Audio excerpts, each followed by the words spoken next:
on va se diriger dans quelques minutes vers Boulogne-Billancourt et donc à la Tour TF1. Je viens de finir de me préparer.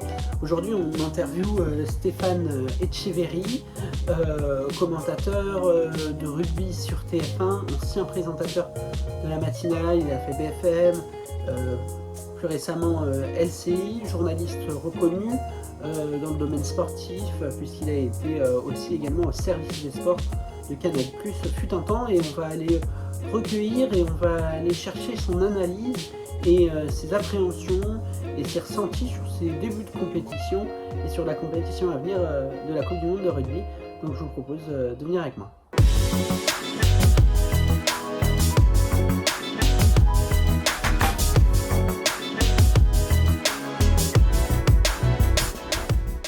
Stéphane Etcheverry. Bonjour. Merci de nous accueillir ici à TF1 après avoir été plusieurs années dans l'information, retour aux sources, puisque vous avez été il y a quelques années journaliste sportif. La Coupe du Monde va s'ouvrir vendredi prochain au Stade de France avec le premier match Nouvelle-Zélande contre la France. Première question, en tant que fan de rugby, que je suppose que vous l'êtes, avoir la Coupe du Monde dans son pays en France, qu'est-ce que l'on ressent ? C'est formidable, hein, c'est un événement qu'on attendait tous. Alors il y a eu effectivement dans le passé quelques matchs de Coupe du Monde de rugby en France, mais ce n'était pas la France qui organisait, on va dire, à 100% cet événement. Donc c'est vrai que c'est la première dans des villes magnifiques autour d'un sport qui fédère, qui rassemble, et avec une équipe extraordinaire. Donc c'est vrai que là ça coche toutes les cases pour être un événement fabuleux, et on est très content de l'accueillir et en plus d'y participer, on va dire, professionnellement. Et justement, professionnellement, une Coupe du Monde qui est organisée en France, vous allez commenter des matchs potentiellement de l'équipe de France. Comment garder son objectivité en tant que journaliste ? Il le faut déjà, hein, et de garder un peu de recul par rapport à tout ça. C'est vrai que moi, pareil, me concernant, il y a beaucoup de passion dans ce sport, dans ce jeu qui fait partie de mon quotidien, mais voilà, tout le travail, c'est de rester un petit peu en retrait et de faire participer à tout le monde, d'être un passeur comme on dit, un passeur d'émotions pour faire cette chose, mais toujours avec beaucoup de recul et, on va dire, d'objectivité, bien sûr. Et vous avez le droit de donner votre avis quand vous commentez un match sur On va peut-être se le donner, le droit. Le droit, on va peut-être se le donner, mais enfin, bon, c'est vrai qu'au départ, on va sentir comment les choses se passent. Voilà, il y a beaucoup aussi d'improvisation, il y a beaucoup, quand on commande des matchs, il y a beaucoup de la personnalité qui ressort, donc il y a des choses qui vont se montrer, d'autres moins. On verra ça au moment où ça se passera.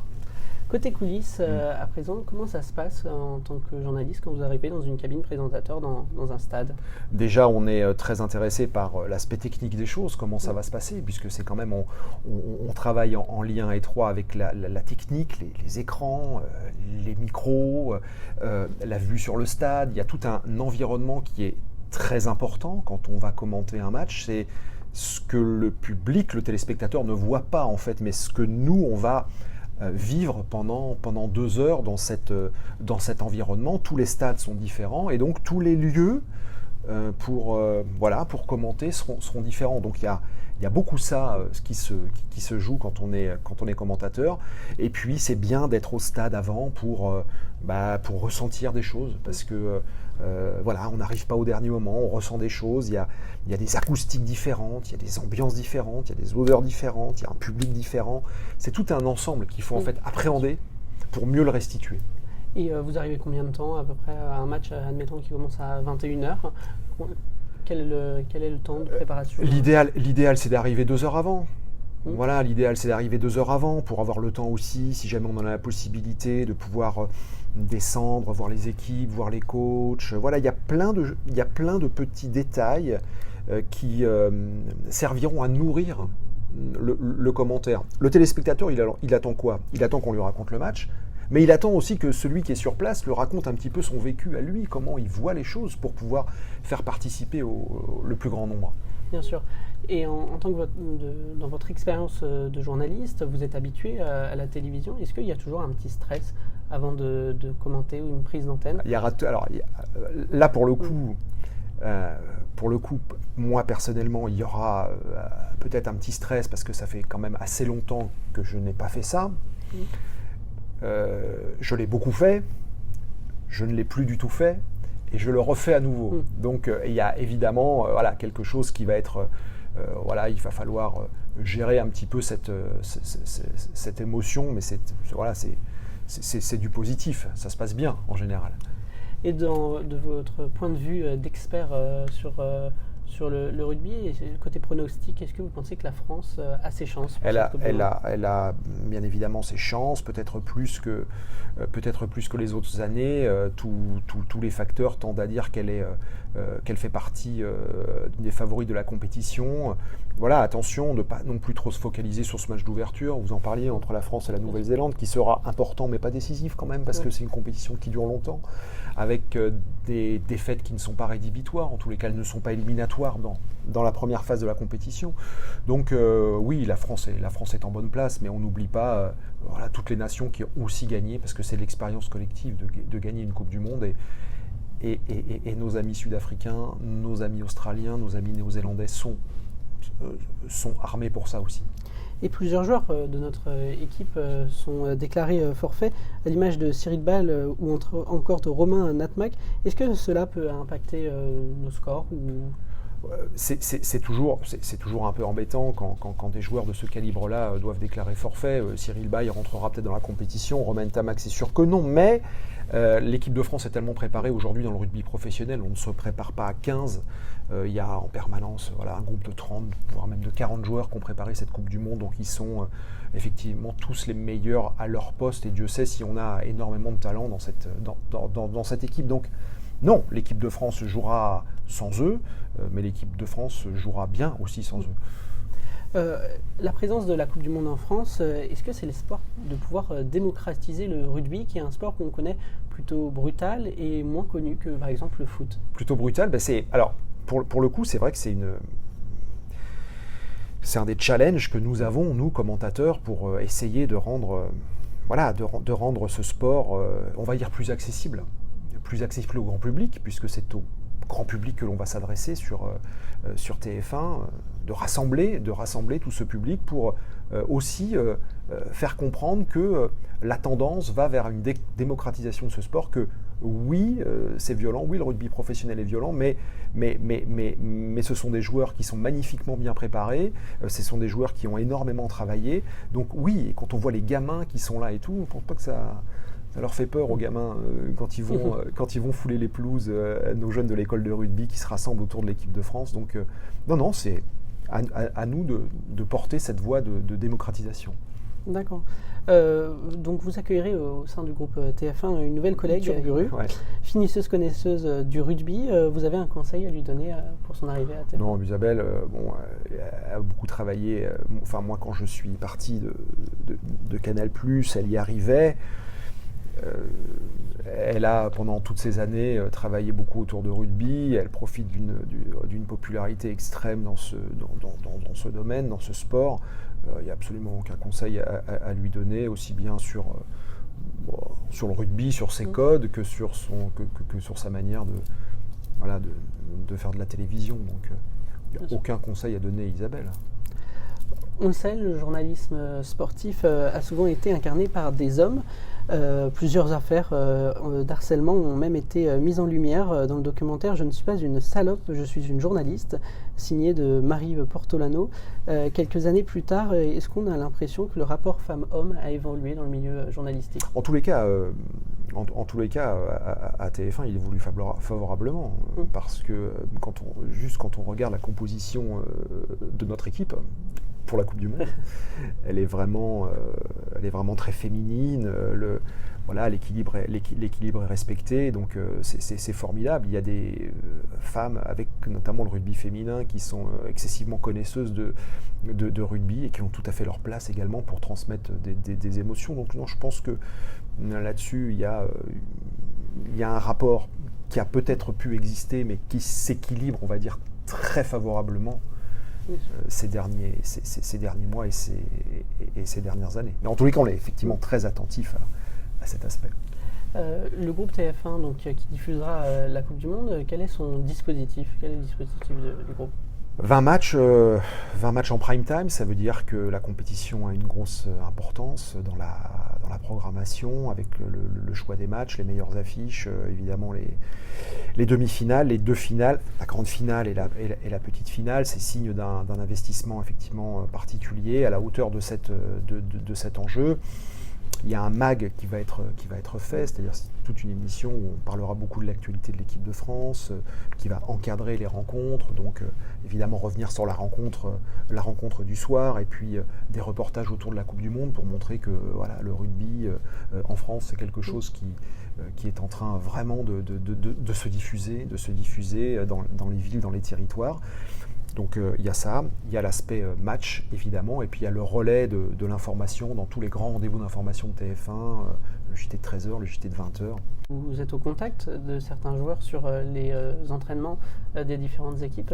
Alors c'est très cadré, effectivement maintenant le rugby s'est professionnalisé, surtout l'organisation des grandes compétitions, donc c'est très cadré, c'est très encadré. Alors on a la chance d'avoir effectivement des accréditations qui peuvent permettre à certains d'entre nous d'aller voir des entraînements, et en fonction du lieu où se situent les équipes, d'y aller. Donc ça c'est tout à fait possible, mais c'est bien aussi d'y aller en amont, ça fait partie comme en arrivant au stade avant, de l'appréhension de l'ambiance d'une équipe et d'une délégation. Merci beaucoup Stéphane Etcheverry Merci à d'avoir vous. répondu à nos questions.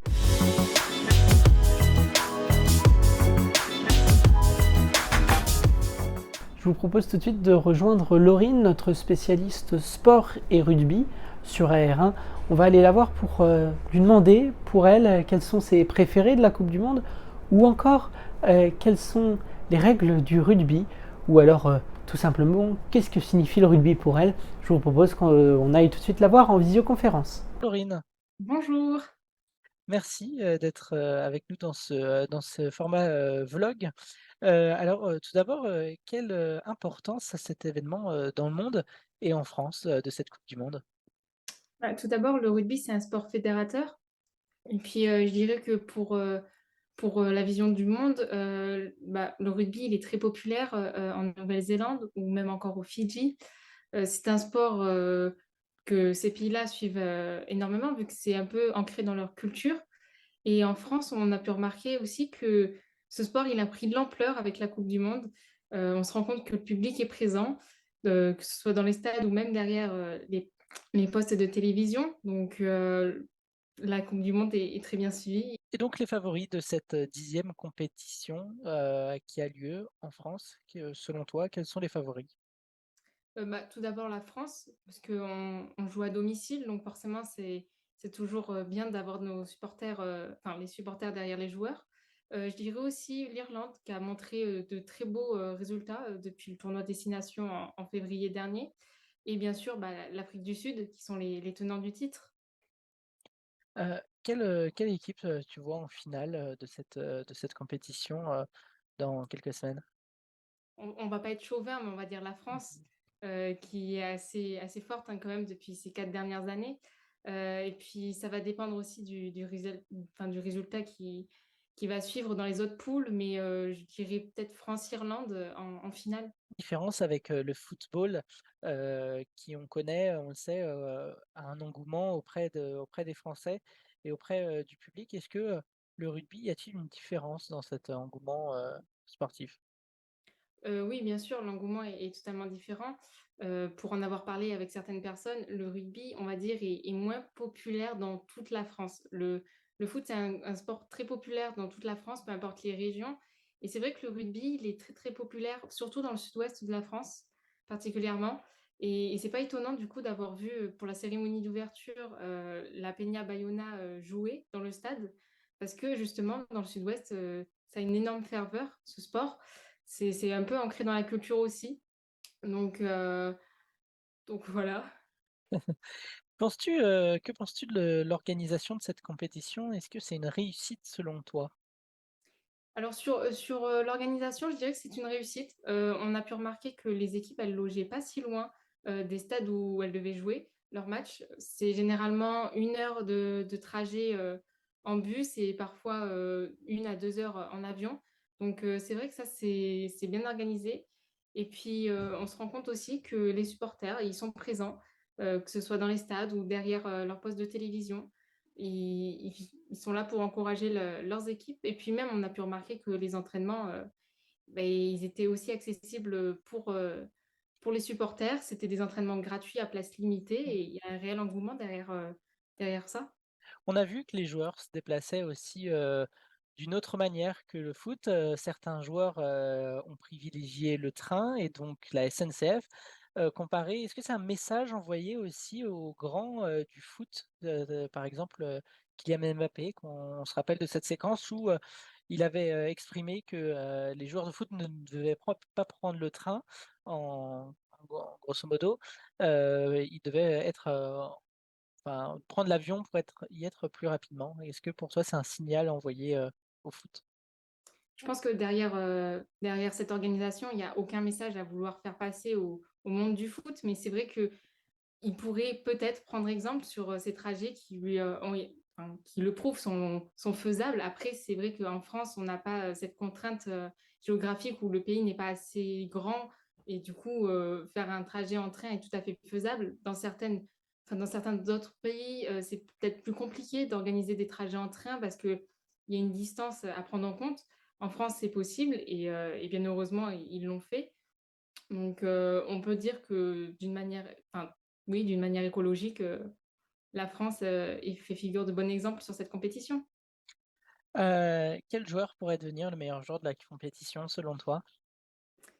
Alors, du côté français, je dirais peut-être Thomas Ramos parce qu'il a un très bon jeu au pied, notre arrière, ou encore Damien Penaud qui a des statistiques assez incroyables, qui marque un essai à presque chacun des matchs. Mais si on voit, assez globalement, je dirais peut-être, Ange Capuzzo qui a été aussi élu, meilleur joueur du monde. Donc, il a encore ses chances, s'il arrive à aller loin dans la compétition. Et pour toi, le rugby, en 3 mots, c'est quoi? Je dirais tout d'abord cohésion. On voit souvent, les joueurs, prendre des temps, de pause après un essai et prendre des moments de respiration tous ensemble. Je dirais aussi un moment de partage, partage de valeurs, une communion entre les joueurs. Et enfin, je dirais le moral. Moral pourquoi? Parce que, on se rend compte que certes, c'est un sport où il faut avoir du physique, mais aussi, un aspect, mental. On peut perdre et gagner une compétition, au mental et du coup, on se rend compte parfois aussi que, par exemple le haka, hein, ou même, que ce soit la Nouvelle-Zélande ou les Fidji, ils font le haka justement pour, impacter, mentalement, leurs adversaires. Par rapport au haka, je te coupe, juste, par rapport au haka, Sandrine Rousseau a dit que c'était, un un show, vulgaire, vis-à-vis de la femme et qu'est-ce que tu en penses, sur ce sujet-là? Je suis pas tout à fait d'accord parce que c'est ancré dans leur culture. Donc, je pense pas que ce soit un show comme elle pourrait dire. Bien au contraire, c'est un spectacle, et c'est fait pour impressionner leurs adversaires et en tant que public, on peut que être là pour admirer, ce spectacle. Écoute, bah, merci beaucoup Laurine d'avoir, Merci à vous. répondu à nos questions pour ce vlog. On te retrouve donc, sur, nos plateformes de podcast, dans Top Départ pour, ton podcast où justement tu reviens sur cette compétition et sur le sport en général et dans le journal aussi. Donc on te retrouve, dimanche et on te dit à dimanche Laurine. À dimanche.